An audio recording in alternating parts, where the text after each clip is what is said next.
Hi guys, it's me Gokulnath here. So guys, today we're going to see de Moivre's theorem of your complex numbers. So first, let us see where to apply this de Moivre's theorem. If you have an expression like cos theta plus or minus iota sin theta. If you have an expression like cos theta plus or minus iota sin theta, where this plus or minus depends upon the problem you have or the situation you are going to face. When this expression is raised to the power n, when this expression cos theta plus or minus iota sin theta, when it is raised to the power n, where your n is a rational number, this is the place where you will be using the de Moivre's theorem. So I will repeat once again, guys.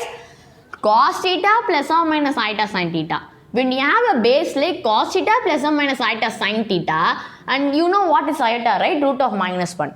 And this plus or minus, it can be either plus or minus. It is based on the problem you have. And this expression, when it is raised to the power n, where n is a rational number, this is the place where we will be using our de Moivre's theorem of your complex number.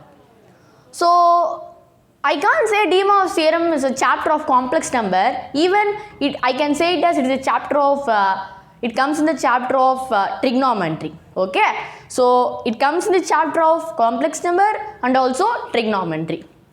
Now to solve this particular expression, which is cos theta plus or minus iota sin theta whole power n, we will be using your de Moivre's theorem. Using de Moivre's theorem, this particular expression can be written as cos of n theta plus or minus iota of sin of n theta. Very simple now. Very simple now. So what your de Moivre's theorem say? Your de Moivre's theorem says that to remove the power in this expression, to remove the power n, that means this n is a rational number, to remove that power, what you are going to do is, just you are going to multiply the power with the theta's value. You are going to multiply the power with the theta's value. That is something I did here. So cos of n theta, I multiply the power n with theta, which is cos of n theta, plus or minus, same plus or minus only. Then plus or minus iota sin of n theta, I multiply the power n with the theta's value, and this is something your de Moivre's theorem state. This is something your de Moivre's theorem state. So I will repeat once again, guys. Cos theta plus or minus iota sin theta whole power n, where your n is a rational number. That expression using de Moivre's theorem can be written as cos of n theta plus or minus iota sin of n theta. Just you need to multiply the power n with the theta's value. Very simple now. Very simple. Now, even this de Moivre's theorem can be used for your polar representation of complex number. You know what is polar representation, right? In complex number, you even learned. So this de Moivre's theorem can be used in polar representation of complex numbers also, because guys, the form of expression that you have in de Moivre's theorem is almost same as the polar representation, but what is the difference is you will have one term multiplied to the de Moivre's theorem to get the polar form. This de Moivre's theorem form is almost same as the form of polar representation, but you have one more extra term in the polar representation, that is nothing but r. So I will say what is polar representation. So let me say z. Z is a complex number. I am saying like that. I am going to represent that z, that complex number in terms of polar representation. I am going to represent that complex number in polar form. How can I represent like that? How can we represent this? R into cos theta plus iota sin theta. Let me say some complex number z as this, where your r is modulus of z and theta is argument of z. These things you should know already, because this de Moivre's theorem comes at the last part of your complex number. Before this part itself, you have learned about the argument of complex number, conjugate of complex number, and the modulus of complex number. You learned that all. You learned that already. So if you need to represent a particular complex number in terms of polar form, what you will do? Just you will be writing as z is equal to r into cos theta plus iota sin theta. I am saying that here the symbol is plus. That's all I am taking. Not a very big deal. Here I am saying that your sign between these two terms is plus. It can be minus also. It depends upon the example.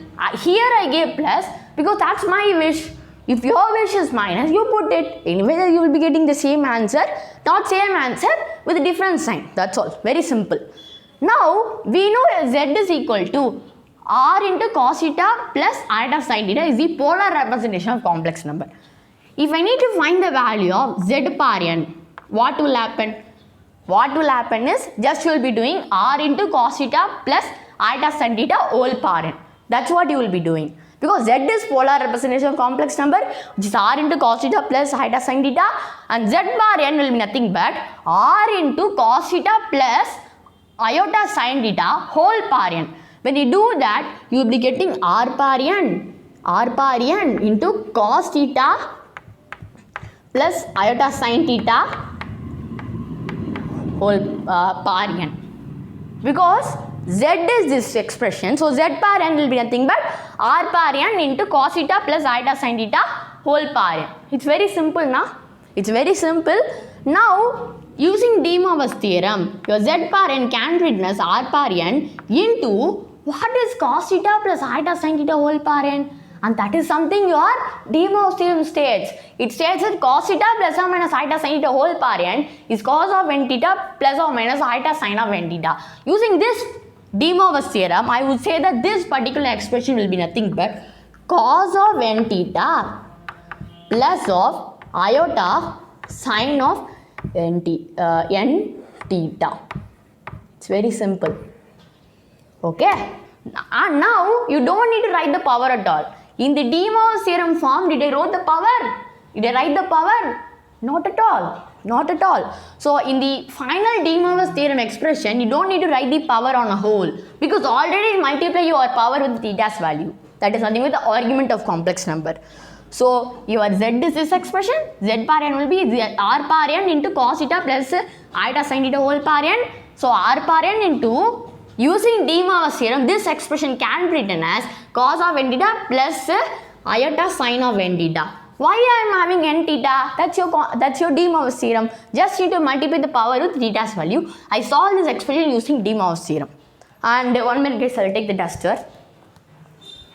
And we know, right, that Euler's form. You can also represent this polar representation in Euler's form, which is nothing but r into e par iota theta. You can represent like this now.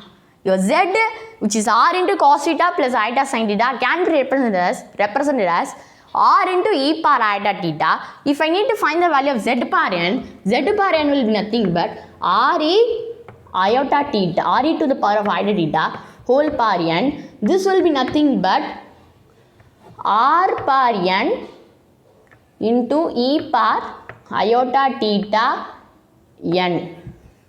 Iota theta n. This is your Euler's form of representing the polar representation. So, you can represent this polar form as Euler's form. It's nothing but r into e par iota theta. You learned in complex number. And if you need to find the value z par n, that will be nothing but r into e par iota theta whole par n, which will be nothing but r par n into e par iota theta into n. That's the basic exponents formula. Okay, and that's all you are supposed to know about the de Moivre's theorem. And guys, you need to know trigonometry also well. Then only you can solve, right? You need to know trigonometry, and that is why I say this de Moivre's theorem can be said as the chapter of complex number as well as the chapter of trigonometry. I'm not saying that I'm not sure at which chapter it is, but in both the chapters you are using, right? And that's why I'm saying like that. And these concepts are very important. Don't forget this expression, and don't forget that z is equal to r into cos theta plus iota sin theta polar form. Z par n will be this expression using de Moivre's theorem. If this is Euler's form, z par n will be nothing but whole par n, and that's how I solved it. And that's all about the concept of de Moivre's theorem. Let us solve one question based on this de Moivre's theorem, so that you will be very clear on the concept of de Moivre's theorem. So let us solve one problem based on this concept. So let us solve one question. Our question is cos of pi by 4 plus iota sine of pi by 4 whole power 8. And guys, it's a direct de Moivre's theorem application question because you're directly having the theta's value and you're directly having the n's value, and it's such an easy one. So first let me write what your de Moivre's theorem says, because now also some people may find it difficult. So I will write what your de Moivre's theorem states. So it states that cos theta plus or minus iota sin theta whole power n can be written as cos of n theta plus or minus iota sin of n theta, and that is something your de Moivre's theorem states. Very simple now. Just you are going to multiply the power with the theta's value. Here the theta is pi by 4 and your n is 8. N is nothing but a rational number. When we use this formula, what you will get? Cos of n theta plus or minus iota sin of n theta. Here the symbol is plus. That's why I told that this plus or minus depends upon the problem you have. So now using de Moivre's theorem, I can write this expression as cos of n theta. What is n theta? Multiply power with theta's value, which is nothing but 8 into pi by 4. This is nothing but 8 into pi by 4. So you will cancel out and this will also get cancelled out. Now plus iota sin of n theta. What is n theta? Power with theta's value. Power with theta's value means 8 into pi by 4. 8 into pi by 4 when you solve, this and this will get cancelled and you will having 2 here. And this is what you will be getting when you use this particular expression that is framed using the de Moivre's theorem. So now finally you will have cos of 2 pi a plus iota sin of 2 pi a sin of 2 pi. Now what will be your final answer is, what is cos of 2 pi? Cos of 2 pi means cos of 360 degree. Cos of 360 degree is nothing but 1 plus iota sine of 360 degree. So the sine of 2 pi is nothing but sine of 360 degree. Sine of 360 degree is nothing but 0. And now you will be getting 1 plus 0 will be nothing but 1, and that's the answer for this question. So how I solved is de Moivre's theorem. Cos theta plus or minus iota sin theta whole power n is nothing but cos of n theta plus or minus iota sin of n theta.